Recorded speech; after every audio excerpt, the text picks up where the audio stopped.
이제 한 해가 이렇게 저물어 가고 있습니다.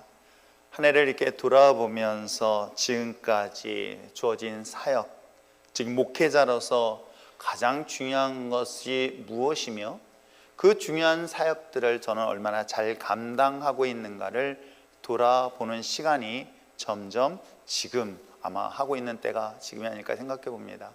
아마 여러분 각자의 삶도 마찬가지 아닐까요? 한 해를 돌아보고 인생이 점점 저물어 갈 때에 나는 나로서 어떤 삶을 살았을까를 한 번쯤은 결산하고 돌아보는 것처럼 여러분 저 자신도 마찬가지라는 것이겠죠. 하나님의 은혜 가운데 목회자로 부르셨고 그 목회자로서 길을 감에 있어서 과연 나는 바르게 가고 있을까?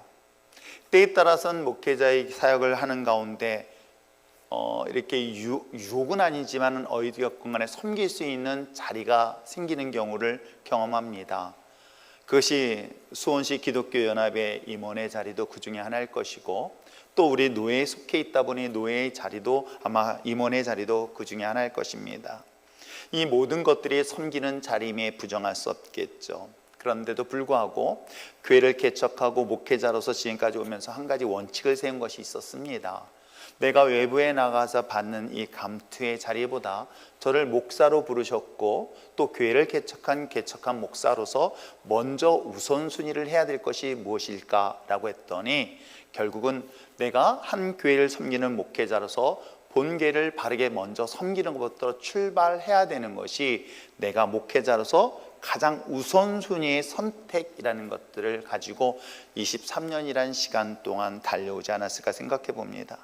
먼저 목회자로서 목사로서 율존교회를 섬기는 것에 게을리해서는 아니 되겠다라는 마음을 가지고 달려왔는데 과연 하나님의 보시기에 어떠한지는 잘은 알 수는 없으나 외부에 나가서 더 많은 감투의 자리보다 더 중요한 이 자리가 저에겐 소중하였기에 정말 누구보다도 열심히 했는데 결과는 어떤지는 잘 모르겠지만 아무튼 이렇게 달려왔습니다.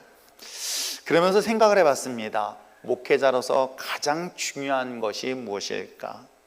목사로서 성도들에게, 율존교회 성도들에게 제일 먼저 그리고 가장 소중한 것들이 있다고 한다면 그것이 무엇일까? 물론 여러 가지가 있을 것입니다. 그 중에 하나가 가르치는 것이겠죠. 목회자가 성도들에게 바르게 가르치는 것은 아마 가장 중요한 본질의 가치가 아닐까 생각을 하죠.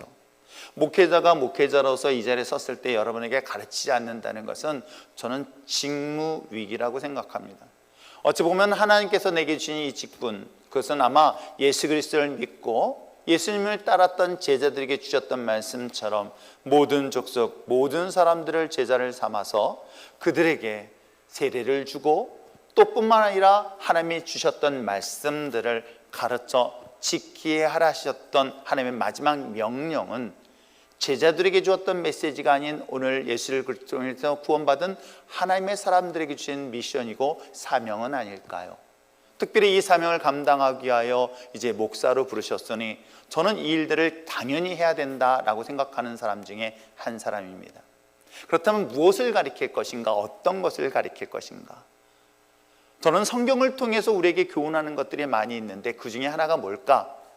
첫째는 하나님이 누구신가를 바르게 가르쳐야 되지 않을까 생각해 봅니다. God is good, God is love. 우리가 너무나 잘 알고 있는 단어이기도 합니다. 하나님은 사랑이세요. 하나님은 우리를 구원하신 그 은혜 가운데 우리를 정말 사랑하시는 뿐만 아니라 하나님은 정말 우리 삶 속에서 좋으신 분이라고 성경은 가르쳐주고 있음을 볼 때에 목사로서 여러분들에게 가르쳐야 될 가장 핵심적인 가치 중에 하나가 하나님이 누구신가를 바르게 가르치는 것이겠죠. 근데 문제는 뭐냐면 하나님을 가르쳤는데 그 가르친 것에 대하여 자신이 경험하지 않는다면 과연 그 하나님이 나에겐 정말 사랑의 하나님이실까? 하나님이 정말 좋은 분이시라고 하는데 이론적으로는 배웠습니다. 근데 내 삶에서는 정말 그 하나님이 나에게 좋은 하나님이실까? 라는 것들을 이론적으로만 가리키는 것이 아니라 삶에서 경험하고 체험하고 또 느끼고 깨닫게 하는 것 또한 물론 성령님께서 하셔야 되겠지만 그것을 바르게 가르치고 가르쳐야 될 사명을 가진 자들이 저는 목회자의 몫이 아닐까 생각을 해봅니다.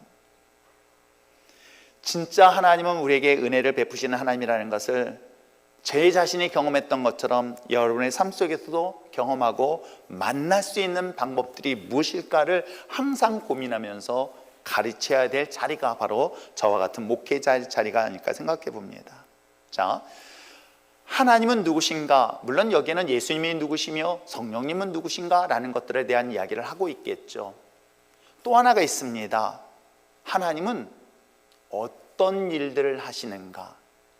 하나님은 우리의 삶 속에서 어떻게 일을 하시고 하나님께서는 우리의 삶을 통해서 어떻게 나타나시며 하나님은 우리 삶 속에서 우리의 삶을 어떻게 인도하시는가라는 것들을 먼저는 성경을 근거해서 가르쳐 줄 뿐만 아니라 성경 속에 가르치고 있는 그 하나님에 대한 이론이 우리 삶 속에서 어떻게 적용하고 있는가를 가르치고 또 가르쳐야 될 것이, 부지런히 가르쳐야 될 것이 어찌 보면 목회자에게 주어진 사명이라는 것에 대해서만큼은 어떤 경우일지라도 흔들리지 않는 본질적 가치라고 저는 확신합니다. 하나님은 누구신가? 그리고 하나님은 어떻게 일하시는가? 이것에 대하여 성경을 통해서 끊임없이 여러분들에게 제시를 하고 가르쳐주고 있으며, 하나님은 누구시며 하나님은 어떻게 일하시는 것을 우리의 삶 속에서는 그 하나님이 나에겐 정말 사랑의 하나님이시오, 하나님은 나에게 구원자로서 오셨어, 나를 치료자로 오셨으며 나를 하나님께서 풍요롭게 해주셨다는 것들에 대한 이론뿐만 아니라 삶을 통해서 경험하고, 그리고 그것을 통해 어떻게 일하시는 것들을 성경을 통해서 가르치고 또 가르쳐야 될 사명이 어쩌면 목회자에게 주어진 가장 중요한 핵심적 가치의 가르침이 아닐까 저는 확신합니다.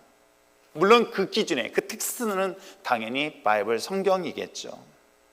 성경 속에 등장하는 수많은 사람들의 사례들, 우리가 지난 시간 살펴보았던 모세도 그 중에 하나일 것입니다. 모세를 통해서 하나님은 어떤 분이셨으며 그 하나님께서는 어떻게 일을 하셨을까, 그 때에 대한 이야기를 제가 지난 시간에 말씀을 통해서 전했던 것입니다. 하나님의 때를 알지 못한 인간의 실수는 상당히 많은 부분들에 등장하고 있음을 볼 수가 있지요. 하나님의 때를 잘 분별하지 못해서 인간적 방법으로 쓰다가 고생을 하고 고생을 했던 야곱의 이야기도 여러분 너무나 잘 알고 있을 것입니다. 오늘은 특별히 본문에 소개하고 있는 인물은 평소에 제가 가장 좋아하는 구약의 인물, 꿈의 사람 요셉에 대한 이야기를 하고자 합니다. 요셉을 통해서 하나님은 어떤 분이시며 요셉을 통해서 하나님은 그에게 어떤 일을 행하시는가라는 것들을 이 본문을 통해서 전후 문맥을 통해서 발견하고 살펴보려고 합니다. 그래서 요셉에게 행하셨던 그 하나님, 요셉을 통해서 만나셨던 그 하나님이 여전히 우리 삶 속에서 동일하게 역사하시는 하나님일 것이고, 또 요셉을 통해서 인도하셨고 일하셨던 그 하나님의 역사는 시대가 지나고 세월이 지나고 또는 모든 환경과 상황이 달라졌다 할지라도 여전히 오늘날 우리들의 삶 속에서도 동일하게 일하시고 있구나라는 것들을 가르치고 깨닫는 오늘 거룩한 예배 시간 되어지기를 주님의 이름으로 축원합니다. 저는 God is love, God is good 등등의 많은 표현 중에 하나가 오늘 본문에서는 하나님은 어떤 분인가, 그래서 저는 쫙 볼 때 God is dreamer 또는 God is visionary라고 이야기하고 싶은 거예요. 그 얘기는 뭐냐면 하나님은 꿈의 사람이에요. 꿈의 사람? 꿈 있는 자? 사람이라고 표현하기는 좀 거시기하네요. 하나님은 꿈 있는 자다. 하나님은 꿈을 우리에게 제공하는 자다라고 성경은 누구에게? 요셉에게 이야기를 하고 있습니다. 그러므로 하나님은 좋은 하나님도 있고 사랑의 하나님도 있지만 꿈을 갖지 못한 우리들에게, 희망을 갖지 못한 우리들에게 희망을 주며 꿈을 주며 그에게 더 큰 비전을 성취시켜주고 제공해 주시는 하나님이라는 것을 누구를 통해서? 요셉을 통해서 소개하고 있는 내용이 본문 내용이기도 합니다. 저는 이상가, 즉 비저널이라는 단어를 참 좋아하는 편인데 이것이 잘못되어지면 몽상가가 될 수 있습니다. 몽상가는 어떤 의미를 갖고 있는지 아십니까? 그냥 꿈만 꾸는 사람이에요. 아무것도 하지 않고 꿈을 이루지 않냐고 꿈만 꾸다가 삶을 망치는 사람들. 마치 또 여기 중에 또 그렇게 사시는 분이 있을까 막 조심스럽네. 그러니까 우리나라 말고 저 미국의 복권은 금액이 규모가 커요. 그래가지고 미국의 복권을 열심히 사가지고 그것만 보시면서 꿈꾸는 거야. 내가 복권에 당첨되면. 오늘도 제가 좋은 정보를 드렸어요. 로또 복권 당첨되면 1,000만 원이 당첨되면 헌금하겠다고. 그래서 기도를 해줘야 될지는 전 잘 모르겠지만 아무튼 이런 꿈만 꾸면서 세월을 보내고 있는 사람들, 그리고 그 꿈을 전혀 이루지 못한 자들을 저는 몽상가라고 이야기합니다. 그러나 이상가, 성경 속에 이야기하고 있는 이 비저너리는 꿈을 가지고 그 꿈을 이루어낸 사람들에 대한 이야기가 성경 속에 등장하고 있는데, 놀랍게도 하나님도 꿈을 꾸는 자이며 그 꿈을 우리에게 제공하는 분으로 소개하고 있음을 발견할 수 있는 저와 여러분 되시길 주님으로 축원합니다. 그 이야기가 시작되어지는데 우리가 본문을 읽지 않았지만 앞부분에 몇 면의 말씀들을 살펴보려고 합니다. 자, 37장 6절과 7절의 말씀을 한번 보려 합니다. 하나님께서는 작은 소년 요셉에게 먼저 그에게 꿈을 주는 이야기인 것이겠죠. 자, 6절과 7절의 말씀을 한번 읽어보시기를 바랍니다. 큰 소리로 읽겠습니다. 시작.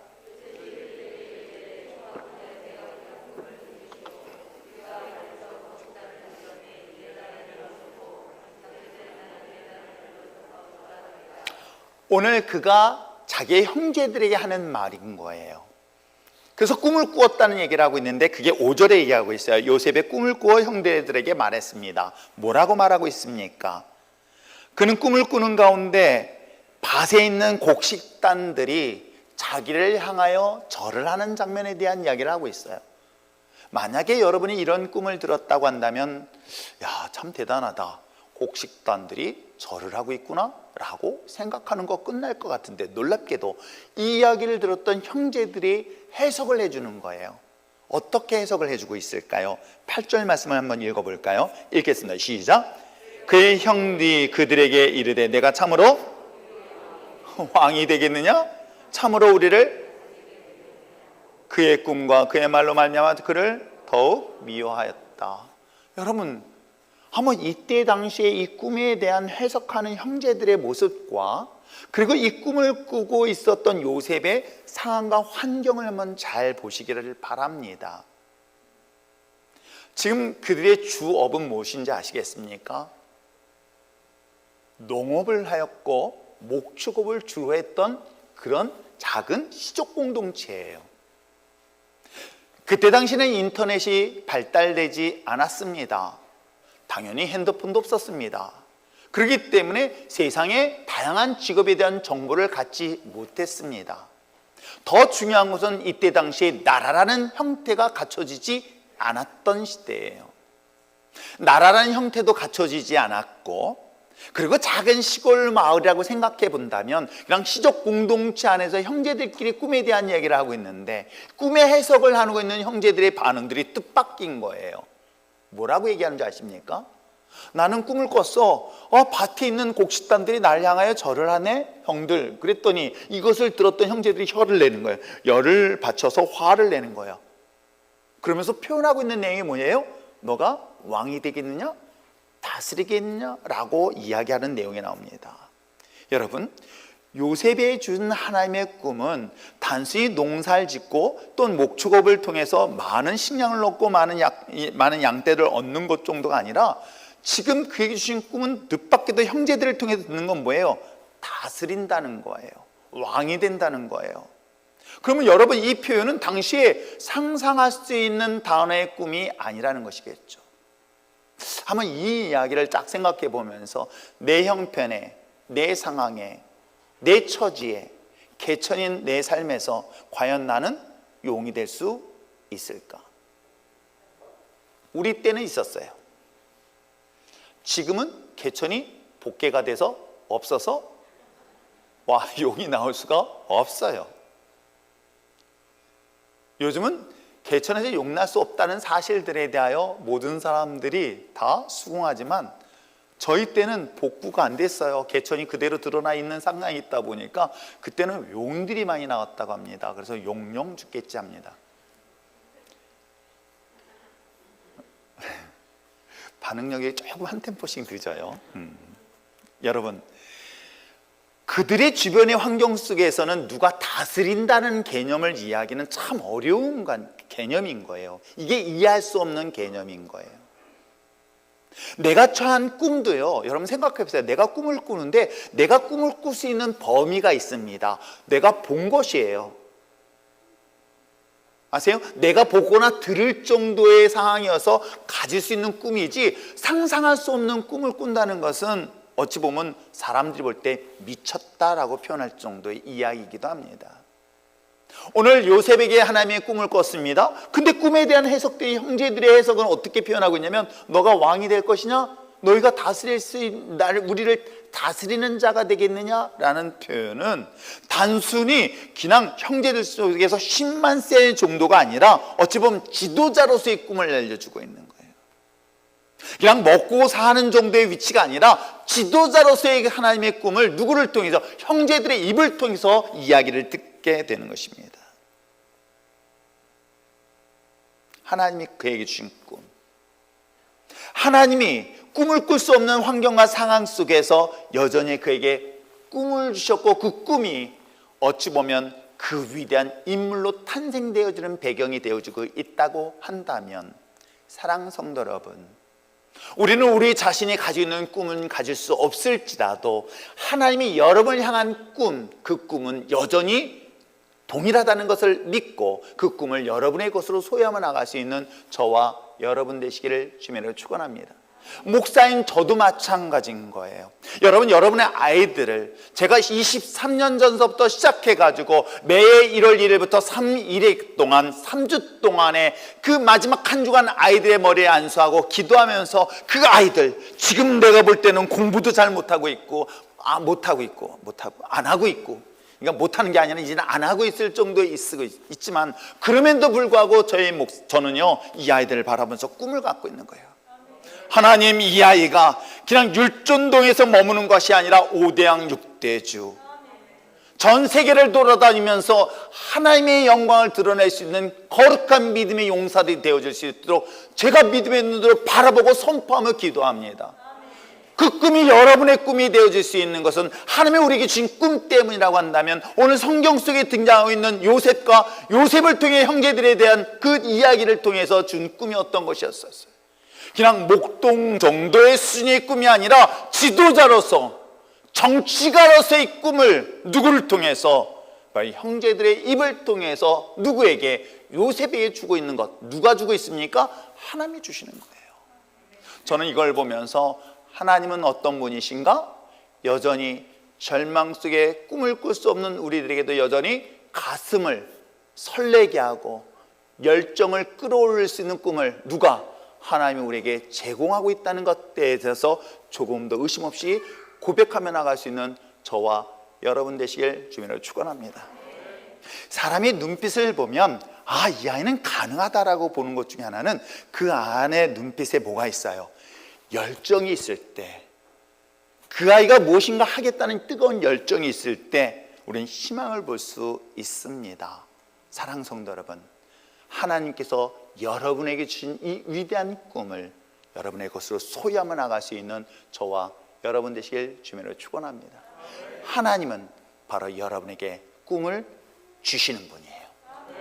자, 그렇다면 하나님은 어떤 분이다? 꿈을 주는 자라고 표현한다면 과연 하나님은 어떻게 일하시는가? 하나님은 나에게 꿈을 주셨는데 과연 이 꿈을 이루시기 위해서, 꿈을 성취하기 위해서 하나님은 어떤 방법으로 우리를 인도하시고 일하실까요? 여기에 우리의 신앙적 딜레마에 빠집니다. 내가 내 자녀를 최고의 엘리트로 세워야 되겠다 한다면 부모는 이 자녀를 좋은 조건에, 좋은 환경에, 좋은 상황으로 이끌어서 공부를 시키거나 등등의 방법을 선택할 것입니다. 그런데 그래서 사실은 근데 사실 이렇게 해도요, 자녀들은 그게 이해가 안 돼서 맨날 싸운다고 합니다. 부모들은 먹을 것, 입을 것 아껴가면서 학원비 보내주면서 공부하라고 해. 젊은 것들 공부하라고 하죠. 부모는 내가 비록 못 먹고 못 입고 못 살더라도 내가 벌어서 모아놓은 이 돈을 가지고 좋은 학원에 좋은 선생에게 투자해서 이 아이들이 좋은 길로 가길 원하고 성공하길 바라면서 그 꿈을 가지고 얘기하지만, 그 말을 들은 젊은 아이들은, 학생들은 그게 되게 잔소리처럼 들어서 거부하고 있기도 합니다. 부모가 자식에게 이와 같이 꿈을 가지고 제공하는 것들은 결코 힘든 길은 아니지만, 그럼에도 불구하고 아이의 입장에서는 그것이 되게 힘들었던 모양이에요. 제가 이런 정보를 다 듣습니다. 고등학교 3학년 학생이 시험을 며칠 앞두고 있는데 공부하러 간 게 아니라 밤에 놀러 나갔다는 정보가 왜 제 귀에까지 들려야 되는지 제가 속 탔습니다. 여러분, 하나님께서 그 꿈을 주셨는데 그 꿈을 이루는 방법들에 대해서 우리가 좀 이해하면 쉬운데, 사실은요 정말 이해할 수 없는 경험들을 경험할 때가 되게 많아요.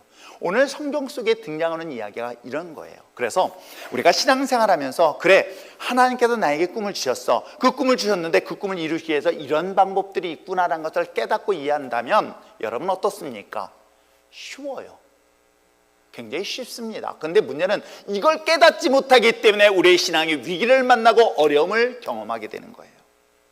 목사로서 이걸 가르쳐 주는데, 오늘 본문을 통해서 요셉에게 위대한 꿈을 주셨습니다. 그냥 형제들 사이 속에서 단순히 힘을 얻고 용기를 얻고 또 뿐만 아니라 부자가 되는 정도의 수준이 아니라 왕이 될 것이다. 여러분, 이때 당시 이스라엘, 이때 당시 시족 공동체는 왕이라는 단어 자체가 없었던 거예요.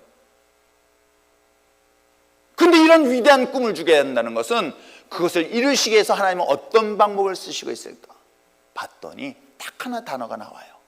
따라 하시길 바랍니다. 고난, 고난, 고난. 그렇습니다. 이것 때문에 우리가 신앙생활하면서 딜레마에 빠지는 거예요. 왜 하나님, 나를 하나님의 백성으로 나를 지키시고 인도하신다고 하셨는데 왜 하나님은 하나님이 나의 삶 속에서 개입하셔서 나에게 무엇을 주십니까? 고난을 주십니까? 라는 질문을 하게 되는 것이죠. 아마 하나님께서 나에게 이런 꿈을 주시고 이런 축복에 대한 메시지를 받는다면 우리가 기대하는 것은 어떤 걸까요? 고난일까요? 아니면 형통일까요? 아마 대부분의 사람들은 형통일 것입니다.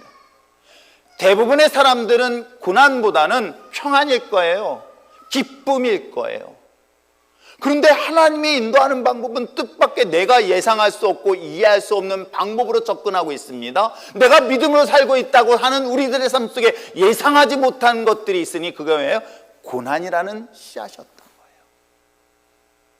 거예요. 이 고난만 없다면 내 삶에 힘들지 않았을 텐데, 이 고난의 문제만 없다면 우리 가정이 기쁨으로 매일같이 즐겁게 하나님을 섬길 수 있었을 텐데 라는 질문과 딜레마에 빠진 사람들의 사례들을 상당히 많이 봅니다.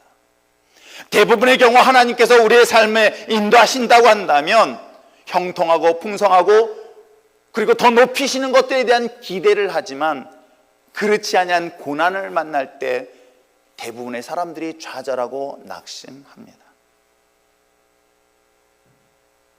그러나 결론적으로 이 고난을 통해서 하나님은 여전히 위대한 꿈을 성취하신다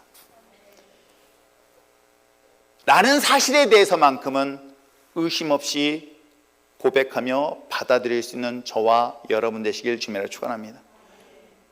다만 이것을 테스트로 본다면 감당할 수 있는 테스트, 감당할 수 있는 고난을 주신다는 것, 때에 따르는 하나님의 인도하심에 대해서 이해할 수 없는 고난에 봉착되어지면 우리는 영적 슬럼프를 당연히 경험하게 됩니다. 그럼에도 불구하고 사랑하는 성도 여러분, 하나님을 신뢰할 수 있는 저와 여러분 되시길 다시 한번 부탁드립니다. 과연 요셉에게 이 꿈을 주셨는데 과연 하나님께서 어떤 방법으로 인도하셨을까요? 형제들의 질투를 받게 되었고, 그 질투로 인하여 그는 깊은 웅덩이에 던짐을 당합니다. 허허벌판에 사람도 다니지 않는 깊은 웅덩이는 두 가지예요. 하나는 굶어 죽든지, 하나는 사나운 짐승의 밥이 되든지, 두 가지 외에 선택할 길이 없는 깊은 웅덩이에 던짐을 당합니다. 하나님의 꿈을 갖고 그 꿈을 이야기한 것밖에 없었습니다. 하나님이 나에게 이런 꿈을 주셨습니다 라고 했으면 우리는 기대하는 것이 있었어요. 그런데 정반대로 그로 인하여 그가 첫 번째 경험한 것은 깊은 수렁이었습니다. 집 같은 어둠 속에 갇힌 웅덩이였던 것이죠. 그것만으로 끝났습니까? 아닙니다. 그러더니 갑자기 자신이 입고 있던 채색 옷을 갈기갈기 찢어 없어집니다. 그리고 벌거벗긴 몸으로서 바로 애굽의 종으로 팔려가기까지 합니다. 그래서 생명을 건진 것 같아요. 그런데 그는 종의 신분으로 이국 땅에 팔려갑니다. 여러분, 이 종에 대해서는 아마 뿔이라는 영화를 보시면 아마 흑인들이 잡혀서 사람들에게 팔려서 비참한 삶을 살고 있는 이야기들을 아마 영화 한 편만 봐도 충분히 이해할 수 있을 것입니다. 하물며 이때 당시는 말할 필요 없었겠죠. 그래도 나름대로 보디발의 가정에서 인정받고 있었듯 순간 또 모함을 받아서 이번엔 어디로 갑니까? 종의 신분에서 죄수의 신분으로 바뀝니다. 그래서 종은 생명을 보존할 수 있는 기회가 있습니다. 근데 죄수라는 것은, 즉 이거는 성폭행범이라는 거예요. 이거는 엄청나게, 이 시대에도 아마 성폭행 등등의 것으로 만약에 본인이 법정에 섰다고 한다면 그 또한 감당할 수 없는데, 하물며 이때 당시에 주인의 여종을 감히, 그렇다면 그는 생명을 보존할 수 없는 죄인의 신분으로 저 더 깊은 어둠 속에 감옥에 갇힙니다. 여러분이 여러분의 이 상황에 처해 있다고 상상을 한번 해보시기 바랍니다. 아니, 하나님이 나에게 꿈을 주셨습니다. 하나님을 만났습니다. 하나님이 나에게 비전을 주셨습니다. 그리고 그 말씀대로 순종하기 위하여 주님 앞에 섰는데, 그러면 우리가 뭔가 달라져야 될 것 같았어요. 뭔가 길이 열릴 것 같습니다. 뭐가 막혔던 것들이 문이 열리기 시작하고 형통이라는 것을 기대합니다. 그런데 그 앞에 기다리고 있었던 것은, 하나님께서 예비하셨던 것은 고난의 문제였어요. 버림받음의 문제였어요. 이별의 문제였어요. 소유한 것을 다 빼앗기는 상태, 심지어는 이젠 죽음이라는 것들이 자기의 생명에 위협을 당하는 상황까지 이르게 되었습니다. 이 정도 상황이라면 저라면 과연 어떻게 됐을까? 그래서 하나님이 저를 감옥에 안 보내셔서 얼마나 감사한지 모릅니다. 거기까지는 안 보내주셔서. 하나님의 위대한 꿈, 근데 그걸 얻기 위한 그 대가는 우리가 감당할 수 없는 이 고난이 우리 삶을 기다리고 있었던 것이죠. 그런데 우리 인생을 돌아보면서 이것이 이것 때문이었구나 라는 걸 깨닫는 것 다 해보셨을 거예요. 제가 말씀드린 것처럼 성경에서 하나님은 누구신가를 가르쳐주는 것처럼 하나님은 우리 삶 속의 고난을 통해서 우리에게 가르쳐주시고 싶고 알려주고 싶은 것이 있었어요. 하나님이 고난을 통해서 어떻게 일하시는가를 이 성경의 요셉을 통해서 알려주고 있다고 한다면, 오늘 우리 삶 속에 동일한 고난의 문제를 만났을 때 이 문제를 통해서 하나님이 어떻게 일하시고 있구나라는 것들을 해석하고 적용하고 극복하는 데 힘이 되지는 않을까요? 그렇습니다. 저는 말씀을 보면서 요셉에게 주어진 이 고난은 특별히 세 가지를 경험하게 됩니다. 첫째는 뭘까요? 이 고난의 문제 때문에 누가 동행하고 있는지 아십니까? 하나님이 함께하고 있다는 거예요. 하나님이 함께하고 있다는 것이에요. 여러분, 이 고난의 문제를 만났었을 때 가장 고통스러운 건 아무도 없을 때예요. 고난의 문제를 만났을 때 이 고난을 함께 할 수 있는 사람이 있는 것은 그게 얼마나 큰 힘이 되는지 몰라요. 그런데 문제는 이 고난을 만났을 때 함께 할 수 없는, 함께 할 수 있는 사람이 아무도 없는 이 고독감이라는 것은 결국은 더 극단적 선택을 하는 사례들을 수없이 보게 되어집니다. 오늘 성경 속에 등장하고 있는 요셉의 이 고난의 현장 속에 놀랍게도 하나님이 함께하고 있다는 것을 증명하고 있는 내용들이 성경을 통해서 소개를 하고 있습니다. 한편으로는 하나님이 함께하고 있는 것이 사실은 고난 아닌 평안할 때도 함께 하셨을 것입니다. 형통할 때도 분명 하나님이 함께 하셨습니다. 근데 문제는 뭐냐면 내 삶에서 형통할 때, 평안할 때 하나님이 함께 하신지를 잘 인식하지 못한다는 거예요. 이게 안타까운 것 아닐까요? 아주 오래전이었습니다. 우리 교회를 처음에 이제 오시기 위한 이유를 들었습니다. 어떻게 이곳에 오시게 됐습니까? 하나님께서 이렇게 해서 이곳에 보내주셨습니다. 그 과정이 어떻습니까? 했더니 고속도로에서 운전을 하고 가는데 차가 뒤집어진 거예요. 어떻게 했다? 차가 뒤집어진 거예요. 고속도로에서. 근데 그 차는 소위 말해서 볼보도 아니고 좋은 차도 아닌 조그만 차예요. 상상을 한번 해서요. 뒤집어졌습니다. 근데 딱 누웠는데 차가 저 멀리서 달려오고 있습니다. 상상을 한번 해보세요. 이거는 큰 위기 상황인 거예요. 그러고 난 다음에 어때요? 하나님이 그 속에서 나를 지키시고 인도하시고 보호하셨다라는 고백을 여기 계신 오늘 집사님이 저한테 얘기를 해주시는 거예요. 여러분, 그 상황에 대해서 왜 하나님이 함께 하신다는 것을 고백할까요? 평소에도 하나님은 우리와 함께 하십니다. 지금도 우리의 삶 속에서 아무 일 없는 것 같지만 여전히 하나님은 우리와 동행하시고 계십니다. 그런데 문제는 뭐냐면 고속도로에 차가 뒤집혀서 곧 위기의 순간에 있었을 때 위기를 지키시고 인도하시고 보호하시는 순간에 하나님이 함께 하셨구나라는 것을 깨닫는 것, 여러분 이해하시겠어요? 오늘 요셉의 경우도 마찬가지예요. 요셉의 경우의 말씀을 쭉 찾아보면 그 또한 아버지와 같이 살던 가나안 땅의 삶에서도 하나님이 분명히 함께 하셨을 거예요. 그런데 거기에 본문을 잘 보면 하나님이 함께 한다는 단어가 나오지 않아. 그런데 그가 소면에서 꿈을 가지고 하나님의 말씀대로 했다가 결국 형제들의 미움받고 이 고난이란 현장인 애굽 땅에 들어갔을 때 비로소 하나님이 함께하고 있구나라는 이야기를 듣게 됩니다. 어디서요? 39장입니다. 자, 39장 말씀 한번 볼까요? 1절과 2절 한번 보겠습니다. 시작. 요셉이 이끌려 애굽에 내려가매 바로의 신하 친위 대장 애굽 사람 보디발이 그를 그리로 데려간 이스마엘 산이라 여호와께서 요셉과 함께 하심으로 그가 형통한 자가 되어 그의 주인 애굽 사람의 집에 있으니. 뭐라고 얘기하고 있습니까? 하나님이 그와 함께 하시고 있다라고 기록하고 있는 거예요. 평소에 하나님이 계신데도 불구하고 자신의 고난의 순간에 됐을 때 비로소 그가 누가 함께하고 있다는 걸 경험하고 있는 거예요. 하나님이 함께하고 있다고 고백하고 있는 거예요.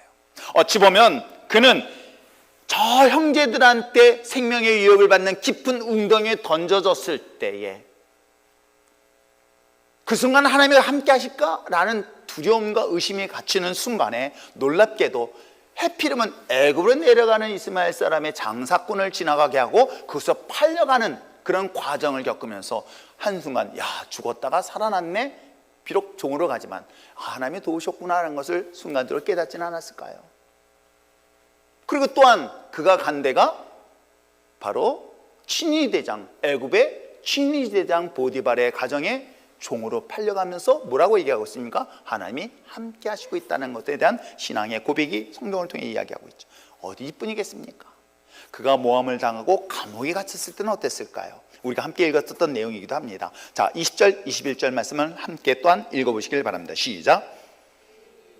20절 다시 시작. 이에 요셉의 주인이 그를 잡아 옥에 가두니 그 옥은 왕의 죄수를 가두는 곳이었더라. 요셉이 옥에 갇혔으나 여호와께서 누구와? 요셉과 함께 하시고.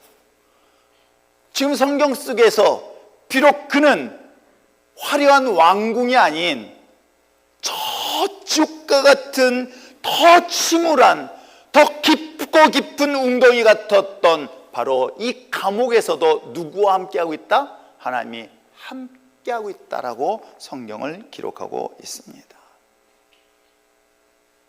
인생의 풍랑을 만나고 있었을 때에, 또는 흉년의 때에 바로 그 순간에 하나님이 함께하는 놀라운 은혜가 바로 오늘 성경 속에 기록되어 있다고 한다면, 사랑하는 성도 여러분, 어찌 보면 하나님께서 우리의 고난을 통해서 하나님의 나와 함께함에 대한 중요한 사건을 경험하기 위한 과정이라는 것을 결단코 잊지 않고 고백하며 나갈 수 있는 저와 여러분 되시길 주님으로 축원합니다. 여러분, 어려움 당하는 사람에게 있어서 그 사람이 하나님이 함께하지 않는다는 것처럼 슬프고 불쌍한 사람은 없어요.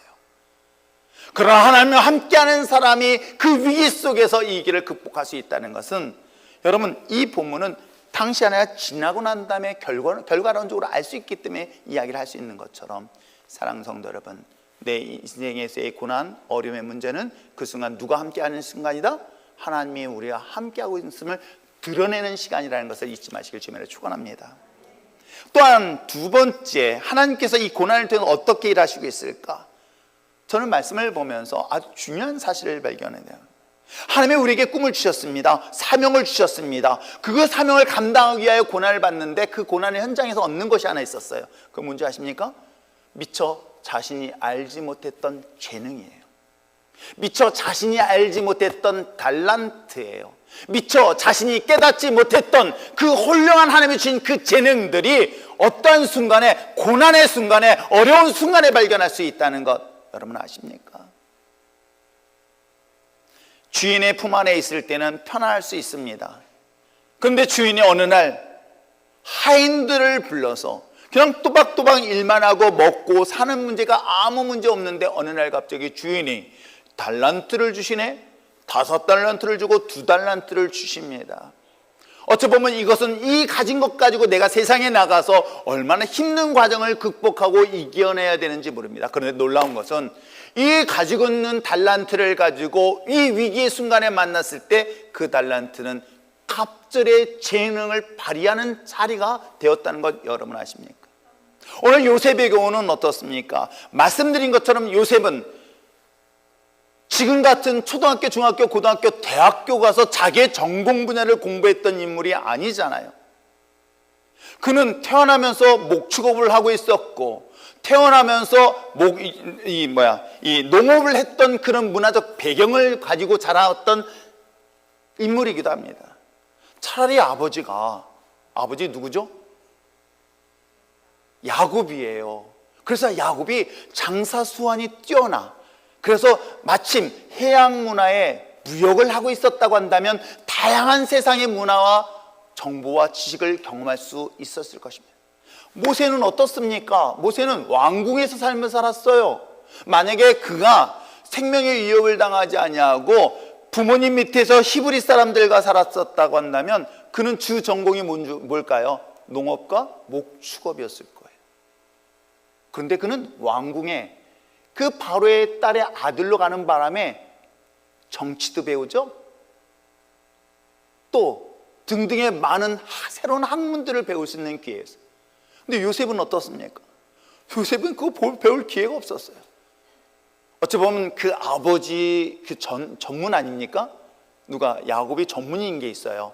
왜냐면 양을 낳는데 아롱진 것과 아니면 아롱지지 않는 것, 이걸 어떻게 하면 새끼를 잘 낳게 하는 것에 대한 전문가가 누구예요? 아버지예요. 목축업을 또 뿐만 아니라 농사를 하고 있었던 분야였었기 때문에 당연히 그런 기술은 뛰어났을 것이에요. 그런데 그가 오늘 성경에서 그에게 주어진 일이 어떤 일인가를 잘 보시기를 바랍니다. 그가 보디발의 가정에서 팔려갔었을 때 그에게 맡겨진 직분은 인정을 받다 보니 가정의 총무라는 자리에 들어있었죠.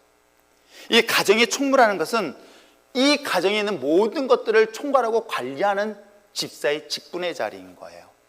근데 여러분 이게 굉장히 가볍게 생각하지 마십시오. 왜요? 여러분 이 보디발이라는 인물은 어떻습니까? 여러분 오늘 성경 속에 기록되어 있는 것처럼 바로의 신하로서 친위대장이라는 거예요. 그 친위대장의 위치에 있었다고 한다면 권력도 있고 힘도 있었고요. 또 뿐만 아니라 많은 사람들을 맞이하는 그런 등등의 여러 일들이 있었던 것입니다. 그런데 그가 가정의 총무로서 하는 일들이 뭘까요? 많은 하인들을 관리도 합니다. 하인들만 관리할까요? 재정도 관리합니다.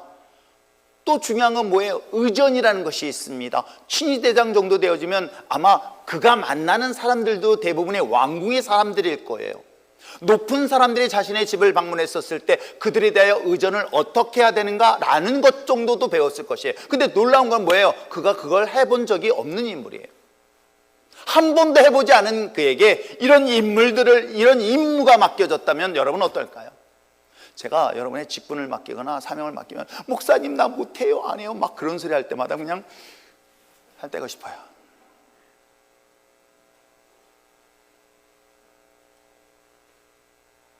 저는 하나님의 제가 예수님을 만나면서 저는 숫자적 개념이 좀 뛰어난 편이에요. 그래서 문까지만 수학 과목을 되게 좋아했고 전 숫자를 보면요 어떤 숫자를 보면 숫자가 전체가 다 보여요. 그 정도로 숫자에 대해서 감각이 있다라고 생각했기 때문에 난 그쪽에 일을 하고 싶었던 거예요. 근데도 불구하고 노예나 등등해서 회계는 절대 안 시켜요. 돈은 왜 안 맡기는지 모르겠어요. 제가 마음대로 써서 그런지 모르겠지만 아무튼 저는 그쪽 분야가 전공이라고 생각했는데 제가 예수님을 만났습니다. 예수님을 만나가지고 막 가르치고 싶은 열정이 있었던 거예요. 그런데 어느 날 산적같이 생기신 분이 찬양을 인도하시네. 이분이 저 앞에 앉아있는 저를 보고 여기 맨날 졸고 있는 이 자리에 있는 저를 보고 나오라는 거예요. 기타는 C 코드 외에는 잡아본 적 없고요. 지금도 여전히 다장조 외에는 코드를 읽을 줄 모르는 저에게 기타 치며 찬양하라는 거예요. 얼마나 짜증나고 시험 든지 아십니까? 노래도 못하는 나에게 기타도 못 찾는 나에게 기타 치고 찬양하라? 더군다나 목사님께서 나중에는 그 오베이션 아다마스 비싼 300만 원 넘는 그 기타를 또 선물까지 주셨네. 얼마 주고 샀는지 아십니까? 감사한 건 10만 원에 선물 받았습니다. 저만 아는 비밀이에요. 목사님이 저한테 그랬거든요. 아무한테 말하지 마라. 그때는 제가 몰랐어요. 노래를 잘한다는 게 아니에요. 왜 하나님이 나에게 그 자리에 세웠을까? 나중에 학생들을 가리키면서 깨달았던 거예요. 아이들을 가리키니까 당연히 선생님이 앞에서 찬양하는 모습, 잘하든 못하든 막 하는 모습이 아이들에게는 특별하게 보였던 모양이에요. 그러다 보니까 성경 공부하는데 아이들이 받아들이는 속도가 빠르다는 걸 경험했어요. 그리고 저는 가르치는 것이 그때부터 좋았다는 걸 알게 됐어요. 하나님이 제가 알지 못했던 재능이 하나 있었으니 이 재능을 일찍 알았었으면 얼마나 좋았을까. 저는 목회하면서 가르치는 일을 하지 말라고 한다면 저는 아마 목회 못할 것 같아요. 제가 목회를 그만둔다 할지라도 교사로 봉사하고 싶은 마음이 있는 이유가 바로 여기에 있는 거예요. 내가 가지고 있었던 귀한 재능과 달란트는 내가 신앙의 위기를 만나고 삶의 이런 하나님을 만났을 때 이걸 발견하게 되었던 것. 여러분 요셉도 마찬가지였던 거예요. 그가 만약에 이런 신앙의 인생의 위기가 없었다고 한다면 그는 행정가로서 정치가로서 과연 그 재능들을 발휘할 기회가 있었을까요? 그는 여전히 양떼를 돌보며 목축업에 힘을 썼던 한 평범한 인물이었을 것입니다. 그런데 그에게 하나님의 꿈을 주셨습니다. 그 꿈을 이루기 위해서 고난을 만났습니다. 그런데 그 고난 속에서 하나님이 그에게 주신 고유의 재능들을 발견하게 되는 거예요. 사람들을 다스릴 수 있는 능력, 리더십, 또는 한 가정이 경제지만 재정을 관리할 수 있는 그런 재정적 매니지먼트를 배울 수 있는 그런 재능적 발견을 할 수 있었던 것이 뭐 때문이었는지 아십니까? 바로 위기 때문이었던 거예요. 그러므로 사랑하는 성도 여러분, 하나님이 우리 삶 속에 주는 이 고난은 또 다른 한편으로 우리에게 감춰진 재능을 드러내고 발견할 수 있는 귀한 찬스다. 잊지 마시기를 주님으로 축원합니다. 가끔 이렇게 얘기를 해요. 뭘 시키려면 못해요, 안 해요 라고 한다면 여러분 이게 얼마나 교만한 것인지 아십니까?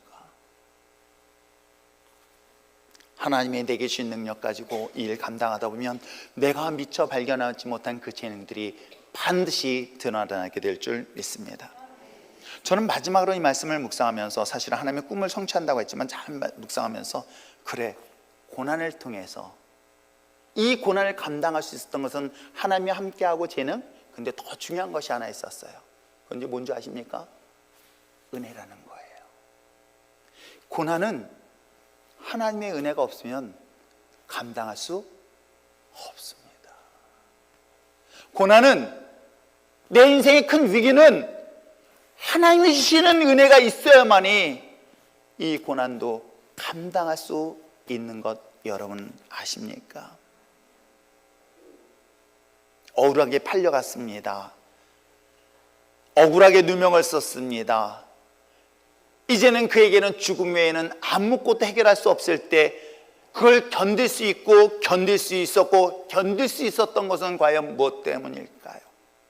형제부터 버림받고 미움을 받아서 마침내 죽음의 구덩이에 던졌을 때, 그리고 종의 신분으로 팔려갔을 때에, 그리고 억울한 누명의 감옥에 갇혔을 때에 여전히 그에게 힘이 되었고 용기가 되었고 포기하지 않을 수 있었던 이유가 무엇 때문인지 아십니까? 그게 바로 하나님이 주셨던 은혜였던 거예요.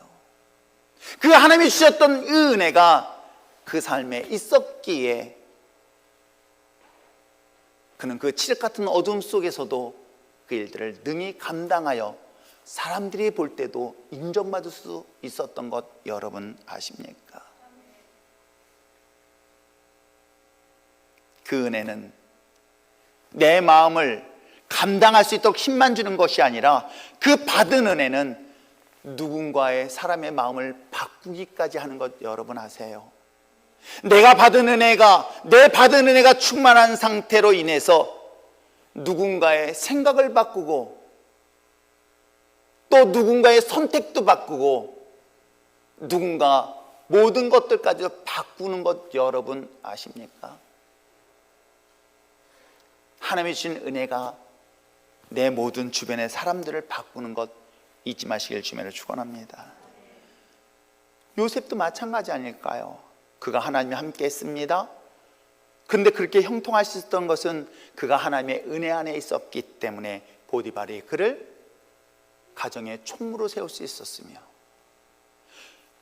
그를 보기에 억울했습니다. 여러분 생각해 보세요. 얼마나 억울합니까? 보디발의 아내가 자신을 유혹할 때에 당연히 거절했던 것, 여러분 이건 거절할 수 없는 거예요. 당시 시대적 문화에서는 주인이 원했을 때는 당연히 그것 또한 따라야 되는 것이 당연한 의무예요. 그런데도 불구하고 요셉은 뭐라고 얘기하지 아십니까? 하나님의 앞에서의 죄에 대한 이야기를 하면서 거절합니다.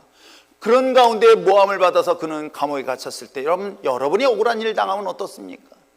저는 여러분이 억울한 일 당하면 표정만 봐도 알잖아요. 우리 부부싸움 할 때도 억울한 일 당하면 어떻습니까? 표정만 보면 알죠? 아이들도요, 훈육을 하다 보면요, 얘가 억울하다 안 하다 알 수 있을까요? 없을까요? 바로 알 수 있잖아요. 우리 청년들 혼내주면요, 입이 40cm 나와요. 그지? 대답도 못하고 있습니다. 마스크 쓰고 있으니 보고 듣고 있는지 안 듣고 있는지 모르겠네요. 아무튼 여러분, 억울한 일 당하면, 내가 생각하지 못한 억울한 일을 당하면 여러분 표정에 쌀 수 있잖아요. 이 억울함을 당하였던 요셉의 모습 속에 무엇이 그를 간수장의 마음을 움직였을까요? 그게 은혜가 있었기 때문에 가능한 것 아닐까요? 하나님의 은혜가 있을 때 분명 인간의 눈으로는 저걸 어떻게 감당할 수 있어? 라고 하지만은 그게 감당이 되는 것들을 보게 되어집니다. 그렇습니다. 때로는 우리 인생에서 하나님이 주신 꿈 때문에 받는 어려움, 고난, 위기, 이것은 바로 하나님과 함께함을 경험하며 이 고난의 위기의 순간에 나에게 이런 재능이 있구나 하는 것을, 재능을 발견할 뿐만 아니라 더 중요한 것은 하나님의 은혜를 풍성하게 경험할 수 있는 기회라는 것 잊지 마시길 주님으로 축원합니다.